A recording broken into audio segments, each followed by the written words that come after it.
Hello and welcome to chapter 2 of Today we'll be talking about body parts and frequency. Why these two? In order to learn frequency, you should probably figure out what body parts you're going to hit. So that's the main thing. Frequency is the baseline of the main equation that we're going to get to in probably the next video. But for now, let's just start with body parts. So we're going to start with the neck down, starting with the neck and the traps. It's actually kind of great that I'm combining them here because these two particular muscles can be supersetted with basically anything, regardless of what you're doing. You can superset these two with something else, mostly because they don't really interfere with anything else unless you're doing something like a deadlift or something that is maybe like a block pull, maybe like an RDL. You might not want to do traps, but you can definitely do neck with an RDL. These two will not interfere with mostly anything else. You can train them as a superset with something else, and that's where you can sneak in some gains knowing that, and you don't have to waste too much time training these. For me personally, I do shrugs for traps and I do neck curls and neck extensions. I should probably do some side to side neck work, but I don't yet. I will in the future. I'd recommend most people do neck work. You can start with body weight. You don't have to do that much. And with traps, like I said, you could just superset it with shrugs anywhere. You just have a pair of dumbbells and just do that anywhere in your program. They're very easy. They're not too fatiguing, and you'll just grow some great traps. I like to go heavy. It's one of those things where the weighted stretch is pretty good, so I'd recommend going heavy on them. But even if you don't, just get up a pair of dumbbells and just go at it.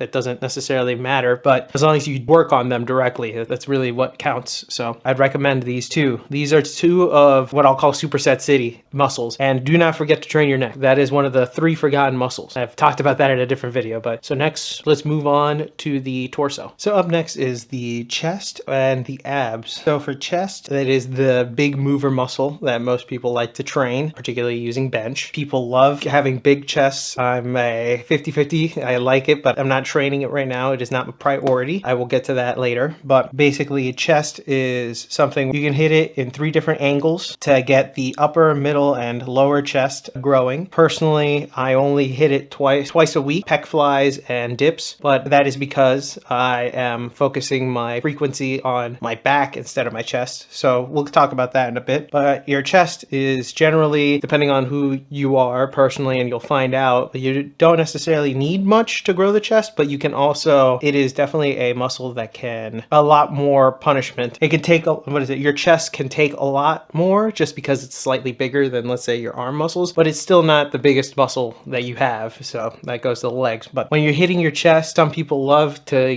grow a big bench, get a big chest. Chest is one of those things where I would say compounds and certain isolations hit it best. It depends, obviously, but most of the time when you're training chest, it is very rare to only train chest. So most likely you're training something else along with it. So most likely chest, a little bit of shoulders and triceps, so it's just usually the 3 synergistically work together. So just to be aware of that when trying to figure out your program. If you're going to do a body part split, do chest and triceps, because naturally these things are going to go together. Yeah. So chest and biceps make no sense because there aren't that many movements that are chest related that also hit the biceps that much. So just remember that if you're going to go a body part split way. Then abs are something that I would say you have to train. I don't understand why you would do only, the training for show thing is you're going to want to get them stronger regardless. So if they happen to grow bigger, that's also great. So definitely train abs. You don't necessarily need that much frequency on abs. You only need 6 to 9 sets a week, and 9 is pushing it. You can probably do 6 to 8 sets realistically. If you're starting, you really only can get away with just doing 3 sets a week, honestly, of abs, just one exercise. And the beauty about ab work is that you can superset it as well with many other exercises. So it doesn't have to be extra or added on or taxed in or whatever. So you can throw abs in any day. So if you're doing upper lower, you can add it to an upper day or a lower day. If you're doing push-pull legs, it can go anywhere all 3 days. Just remember to train them, at least train them, because they are important regardless of whether you want them to show or not. They are an important piece of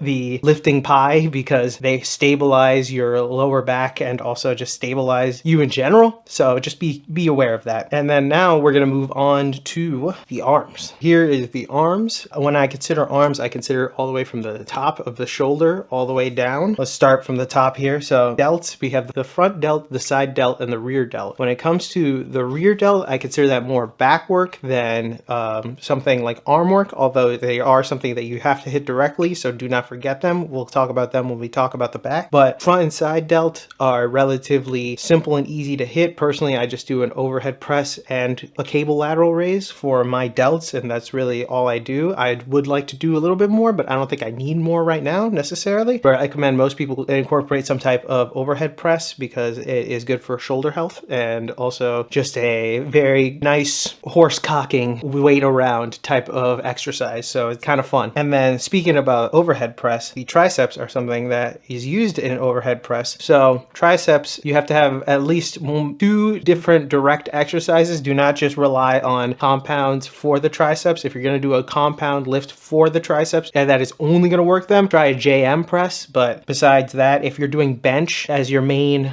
like a bench press, even a close grip bench press as your main triceps builder, I would say that's not going to be as effective as adding something else because you're only going to hit most likely 2 of the 3 heads of the tricep. The long head, you're going to have some type of extension behind your head or across, like this motion here. You just be aware of that. And if you want to add something for the long head of the tricep, just some type of extension overhead, some type of like a French press. For me personally, I do skull crushers with the dumbbells, although I know skull crushers are 50-50 depending on the person. Some people love it, some people hate it. I like it, but I've messed myself up on it, so you got to be very careful about it. But training the long head is very important because it carries over on like all lifts, and it's something that's not really trained on certain things like bench press, regular bench press. It might be trained a little bit in close grip, but not nearly as much. For biceps, you don't have to do too much frequency. Personally, I do 8 sets, but I do 2 different motions. I do preacher curls and spider curls. I could replace the spider curls with an incline curl because that is something that you want to hit it from a shortened position, a lengthened position, and also a position from behind as well is also another way. But I personally will add the incline curls later whenever I want to change up the variety, but that's a whole other episode. As for forearms are the second of the 3 forgotten muscles. At the beginning, I would say you don't have to necessarily work on your forearms directly. You can use other lifts to kind of stimulate them, but at a certain point, you're going to have to add something direct for forearms. I personally use a wrist roller, would highly recommend it for most people. Great, it has been great, but it's not the only thing that you can do for forearm work. Would recommend adding a little bit of forearm work, at least 2 to 4 sets at the very beginning if you're very novice to forearm work at all. Just start very light and low and then work your way through it. It is something that you can also superset anywhere basically.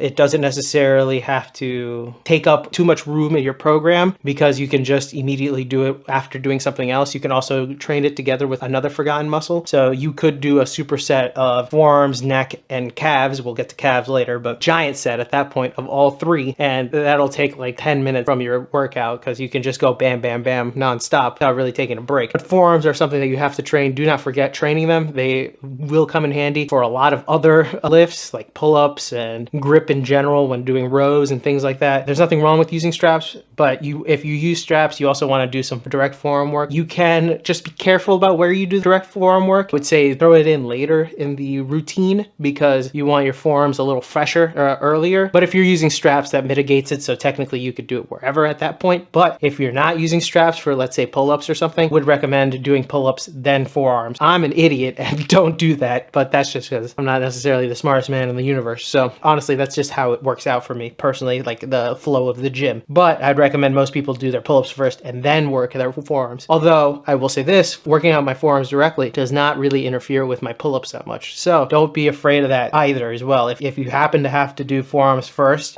it won't interfere that much with other pulls. With that being said, let's move on to the back. Here we have just an outline of back. Now the back is a lot of different muscles. I'm not even naming all of them here. Obviously, I'm just kind of going off a general big movers here, but not necessarily even that. So the back was best described by Natural Hypertrophy as the Africa of the muscles. So basically, it's just an amalgamation of a bunch of smaller muscles together to make the back basically. First, I want to start with the rear delts. They are very important to hit because they help with the 3D effect of the entire delt, but as well, good for shoulder health as well. So you got to be very careful and make sure to hit them so they grow stronger and your shoulders aren't screwed over. Then we have the upper back, another problem point for a lot of people because they have rounded shoulders. Speaking from experience, understand that you got to work on your upper back as well. That is different than hitting the lats, which are the giant muscles in your back that most people want to hit via either pull-ups, lat pull-downs, or any other type of rowing movement. Most of the time you can bias which way you're going to do either the upper back or hit the lats depending on what row movement you're doing. Thing about most of these things, particularly the back is unique because it is easy to stimulate and easy to fatigue, but you can recover relatively quickly. You can also hit the back from different angles and thus you can do more work for it. And because it's relatively easy to recover, not all of it, you can have easily recoverable volume for your back. You can hit your back more than one would expect. For example, I have a back movement every day of my split, upper lower. So I do pull-ups on my lower days. That's the main back movement I have for those days. You can do stuff like that in your program where you insert a specific, what would be like a weak point or some other upper body movement in your lower if you're doing it like that, because you got to understand that when you're making your own program, you make it. So you are the master of its domain. You don't have to listen to something that you made and then you become a slave to it. You are the master of it. It is not the master of you. So for something like back work, you can insert it into a lower body day because it is something that you can recover from relatively easily and also isn't too fatiguing. Now you have to be very careful about one part of the back, which is the lower back. Lower back is used as a stabilizer. It is used in conjunction with your abs or core. That is something to be aware of. If you're going to be doing deadlifts one day and then the next day you're going to try to do rows, you got to be careful about your lower back. During rows, bent over rows, you're going to be using that as a stabilizer. Now, does that mean you can't do it? No, you can, but you got to work yourself up into it. You got to be careful because when your lower back goes, that's a whole host of issues. So please be aware of that. Lower back is something not to mess around with too much. You can technically work out your lower back directly. If you do work it out directly, you don't go super heavy,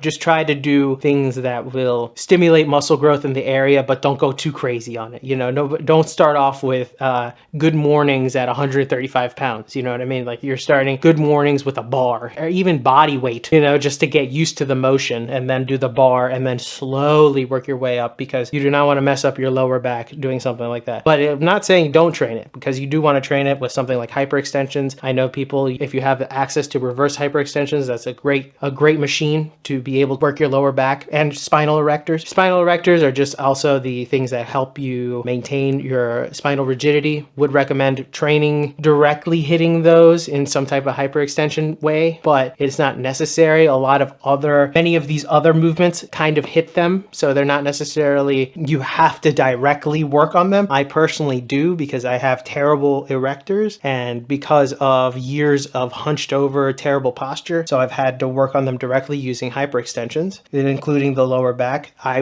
used to do deadlifts all the time, but deadlifts were not direct enough. That's why one of the things that I want in this entire series is that do not be married to any certain one lift. All lifts can be useful, but remember that there are other things that certain lifts won't hit certain weak points. For me, even though deadlifts were great for general muscle growth, they were not doing anything for my erectors, and my lower back was fine while doing them, thankfully, but my lower back wasn't getting any stronger. So I needed something to replace it that was just directly working those areas, because I knew it was going to be an issue going on, especially if I kept going heavier on deadlifts. I knew that the integrity of my spinal erectors were going to be shot and not allow me to do deadlifts in a safe way. So I dropped the deadlift and started doing hyperextensions. So that is something to be aware of. If you're looking at the back as one muscle, it is a huge muscle. You can hit these very varying angles and you'll hit different parts. So it is the difference between a seal row hitting your chest or a seal row hitting your abdomen area. Those are two different areas of the back that you're working out. So just be aware that it's all an angles game when it comes to the back, and not to treat it lightly. You got to be careful with it, but also understand that you can do a lot, and you can recover easily, but you don't want to overdo it as well, because you do have your lower back that you have to kind of be aware of. With that being said, we are going to move on next to the legs.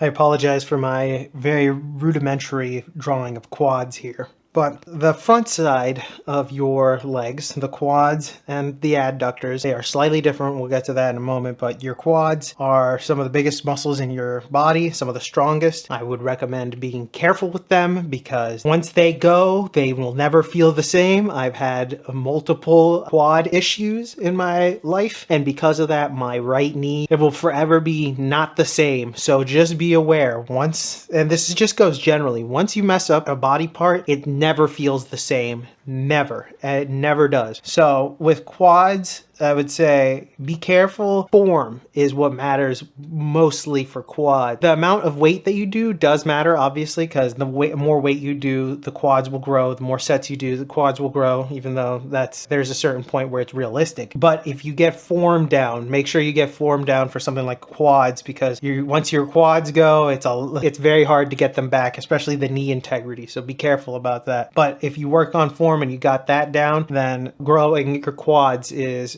just as simple as adding a squat and or some type of squat variation and or making your main quad lift something heavy with an accessory to it. And that's all that you really need per se. Personally, I would also say, depending on what your main mover for your quad is, don't forget to add something for the adductors as well. Your squat stance and or whatever you do for your quads might not work your adduct. Personally, I found out my squat stance doesn't work my adductors at all, so I do them using the machine. So I would recommend doing that if aren't getting it hit via squats or whatever other, if you're doing like a leg press or something like that. Just understand that you're going to want to hit the adductors. They help stabilize that entire area. So as a heads up, I would say work your adductors as well, because it is something that is pretty useful and some people forget about, and that it may be some of the issues that they have in your quads. When it comes down to these, your quads are very strong and they can take a good amount of punishment, but just be careful. Like I said, once they go, they go. So let's move on to the other side. So for the back side of the legs, we have the glutes, hamstrings, and calves. Let's start with the glutes. Glutes, I personally don't work directly, but they are something that get hit via squats and other hip hinges. I don't work them out directly. You don't necessarily have to, but it is something that if you do, it works out. Some people don't want the big ass, let's be real. So some people want the Hank Hill, that's fine with them. But I personally don't, not because I don't want to, I just haven't felt the need to yet, at least. It is something that you can directly work on, but personally, I think everything that I've done, like RDLs and hyperextensions, kind of work them enough indirectly that I don't necessarily need anything directly, although it can be a weak point for certain people, so be aware of that. Because they are not being activated in like something like a squat, you might be getting hip pain or things like that. So understand, if you're getting something like that, you might want to work them out on their own. So just be aware of them existing and they're making sure they activate, you know. Hamstrings are some of the strongest parts of your body, I gotta say. They are the main movers supposedly for deadlifts, even though it's more of an all-around thing for the body. But hamstrings are definitely something that you want to train. If it's, you know, generally, I would say for leg health, you want to train your legs in general, but do not forget the hamstrings. Even though you don't see them, they are very important. As well, as I found out recently, you want to have a movement for your hamstrings, your main movement, which for me is RDLs, but then possibly an accessory. Mine is technically hyperextensions, as I found out that really works the hamstrings, because I always thought it was just the erectors, but I really feel it in my hamstrings as well. Those are the two, but you also need some type of knee flexion because there is a part of the hamstring that crosses the knee. So be aware of that. So you want to do something like seated leg curl or a laying leg curl, some type of leg curl or that nature, because there is that one piece of the hamstring that crosses that. And that can help a lot with knee health in general. I found that out. Doing those helped out my knees a lot more than I thought it would. So please be aware of that. Just add a few sets of those somewhere, wherever you could squeeze them, because they can help with your knee health and general just leg health. And then calves, good old calves, the final of the three forgotten muscles. Calves are important in that if you care about them, you care about them. If you don't, you don't. But I recommend everybody do them because you use them every day when you walk. walk, you use them all the time, so you might as well train them. It doesn't matter what you're doing as long as you're consistent with it. That's really all that matters when it comes to calf training. Just do it.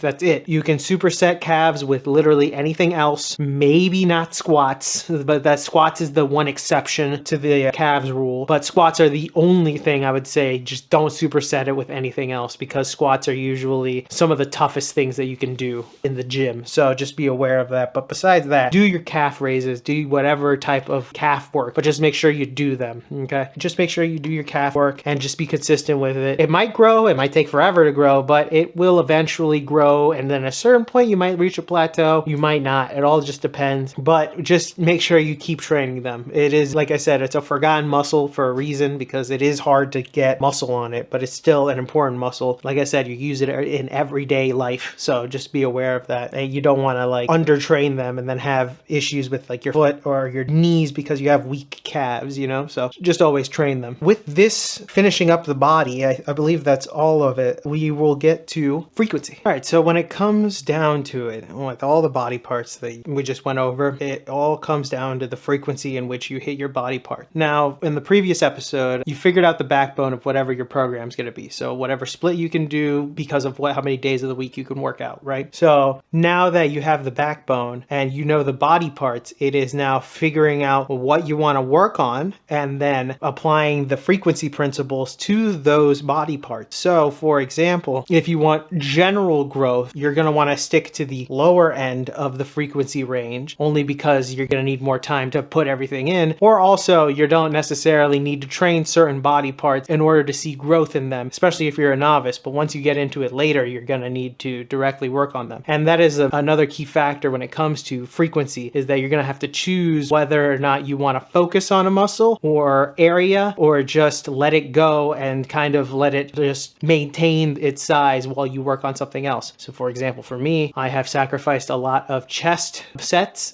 throughout the week in order to add more back sets, because I need to train my back more. So something where I'm maintaining my chest, but I'm working on my back. So you're not going to be able to work out every single muscle there. You can hit a lot of them, or a majority of them, but you can't hit all of it all at once equally, or else you're going to be at the gym forever. You can later if you program it well enough and can tolerate it, but if you're beginning, don't do that, because then you're just going to burn yourself out, and you don't even necessarily need to do it. Like if you're starting out and you haven't hit forearms, you don't have to worry about hitting forearms. You can hit them indirectly by something doing like hammer curls or something like that. You will still get forearm development, but it's not directly. You don't have to, you know what I mean? There are certain muscle groups that you don't have to go out of your way to hit, especially if you're a very, very beginner. So just be aware of that. Personally, we've seen recently from a science study, I'm not a huge science guy, but at the same time, whenever we can use it for good, let's use it for good. 6 to 20 sets per muscle group per week is about right. Working sets, I should also say, because we'll get to that when we get to that, but 6 to 20 sets per muscle group per week. So you can do 6 sets of each body part and you'll see some type of growth. It obviously depends on what you're trying to grow and which body part, how frequently you go to the gym and all this other stuff, because that also adds to it. But 6 to 20 sets. So just be aware that anywhere in between that range, you're golden. If you're doing less, it's more of a maintenance, and if you're doing more, you might be getting into junk volume territory, which will be in a different episode. But basically, you want to figure out, now that you have the backbone of your program, you want to figure out what muscles do you want to work out particularly. If you want to just hit the basics, that's fine. If you want to just go like squat, bench, deadlift, and then blank, blank, blank, or if you want like bigger biceps and like you want slightly better knee quads, you know, like there are things like that. You can start tweaking it like that, but just know that you don't need more than just 6 to 20 sets, give or take, a hard working set. Now, what is it? When it comes to frequency, you also have to keep in mind, like I said earlier, that there are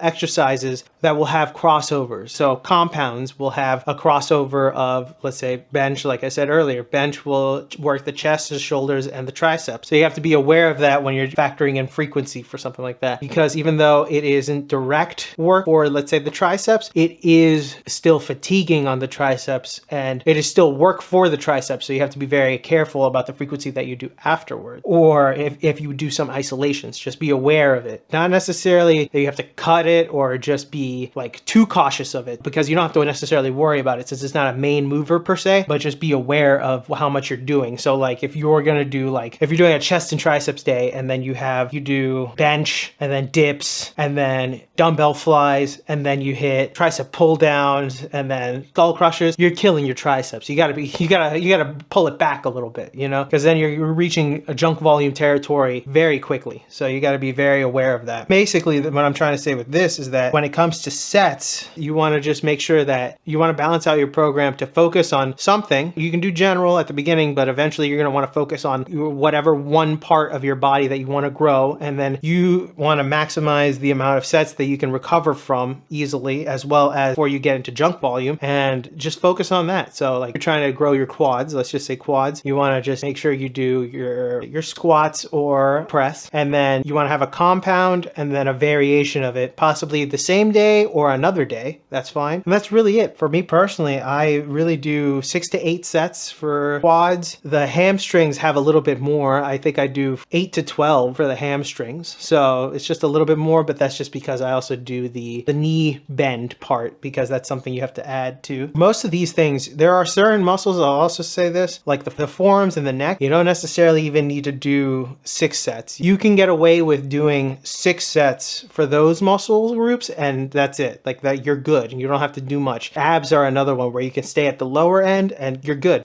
6 sets and you're good. You really don't need more at the very beginning, or even going at it. You don't necessarily need that much in order to see growth in those areas. So you can stick to the lower end. The bigger the muscle group, the more you want to go on the upper end. But even then, you don't necessarily even need to do that. As long as you manage fatigue and make sure that the frequency isn't too much on one day, or concentrated too much on one day on one muscle group, you're fine. That's the thing you want to be careful about, because when they do body part splits, they'll go crazy on one body part, and because of that, they end up getting into junk volume territory very quickly, and then you're screwing yourself over and you're not really growing, you're actually hurting yourself. So just be aware of that. And then with the sets, I'll give you an example of how you can do set frequency, because you can have evolving set ranges as well. That's what I do, and that's a way that you can mitigate fatigue, and I'll show you how that works in a minute. All right, so to wrap this up a little bit, because we will probably go over this again on a different episode, this will be the last part that I talk about here, but we will get back to frequency later, because it is a part of the entire equation of setting up your program. But when doing frequency, personally, I like to evolving set range is how I do it. Personally, I like to go from 2 to 4, but you can do 1 to 4. It depends on what you do and how you want to manage fatigue. So for me personally, I think 2 to 4 is the minimum personally, but those are the ranges I do. So the way that evolving set range works is that once you reach your rep goals from your evolving rep range, which will be another episode. So like, let's say I do 2 sets of bench, right? 2 sets of bench for, let's say I'm doing sets of 5 to 7, and then I hit 7 and 7. For the next week, I just add another set. So go to 3 sets instead of 2 sets, and then thus that increases my volume from that. So you can do a system like that. I personally think it's probably the best system I've found so far to work for frequency and mitigating any fatigue and such. So then that way you are still getting frequency and quality tonnage from even just doing 2 sets. But personally, I go from 2 to 3 to 4, and then I go up in weight and then reset. We'll get to that in a different video, but basically this frequency of hitting each muscle is the baseline of what you're going to divide everything by. So if you're going to hit chest twice in one day, you're going to want to take that, keep that into account if you're going to hit chest again on a different day. You know, you don't want to overdo it, and the frequency will help you pick and choose the body parts and then divide them out into where you're going to want to do them in your overall program. So just be aware, this is the first part of the Holy Trinity, as I like to call it, even though it's not necessarily Holy Trinity, but this is the baseline. You divide the other 2 by frequency, which we'll get to figure out what the quality tonnage that you're going to get is for each muscle group, and we'll get to that, the other 2 parts, in the next 2 parts. But for now, just know that frequency, you can have this evolving set range that will help you mitigate fatigue, and it is helpful in a lot of different ways like that. It also helps you add another goal in your training, and personally, I like doing it like that. I feel like I can go to the gym, still get some quality lifts in, and not feel too beat beat up to not go the next day or the next week or whatever. So that's how I mitigate fatigue personally. It has helped me make it so I don't have to do deloads at all. I have not having to worry about deloads. I am still relatively early in my fitness career, but with that being said, this has helped me mitigate a lot of fatigue and not need deloads for a long time because I've been auto-regulating it via programming. So that's one recommendation I would get into. We will talk about this again in another episode, but for now, thank you very much for watching, and I appreciate it. I'll see you in the next chapter.